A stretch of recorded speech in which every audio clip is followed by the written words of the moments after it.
तर पब्लिक आज आपण करणार या बॉटल सोबत एक एक्सपेरिमेंट। तर सगळ्यात पहिले मी या बॉटल मध्ये थोडं डिझेल घेतलं, मग या बॉटल मध्ये आपल्या गोऱ्यावरचे बंदे गोचिडे जमा करून टाकले। तरी 150 गोचिडे कशी जमा केले मी ना, पाहू शकता तुम्ही 150च्या जवळपास आहेतच ते। चांगले 2-3 व्हेरायटीचे गोचिडे जमा केले मी ना यात। मग माचीस घेतली, सुतळी बॉम्ब घेतला, निघलं सीधं धरणार जायले, काऊन की डेंजर एक्सपेरिमेंट असले आपण धरणारच करतो। फायनल पोहोचलो मी धरणार, काळी कचरा असून पेटून ते बंद मी चालता जमा करून घेतलं, दिलं पेटून। याच्यापासून थोडं दूरच जायला पुरते, कारण आपल्याला सेफ्टी साठी काहीच नाही, सेफ्टीसाठी काही नाही म्हणून थोडं दूरच जातो मी, नाही तर मी हा एक्सपेरिमेंट एकदम क्लोज मध्ये कॅप्चर केला असता।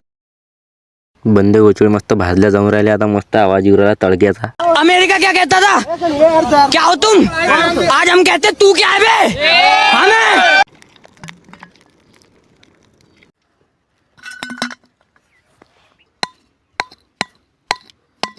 आणि बॉटल मधले पूर्ण गोचिडे जळून पूर्ण राख होऊन गेले। हा एकच फायनली मला चांगला दिसला, एकदम टकाटक खायासारखा। कितने तेजस्वी लोग हैं हमारे पास, कितने शानदार विचार रखते हैं। आणि बॉटल तर अंदरून पूर्ण क्लीन झाली, मस्त एकदम ओके।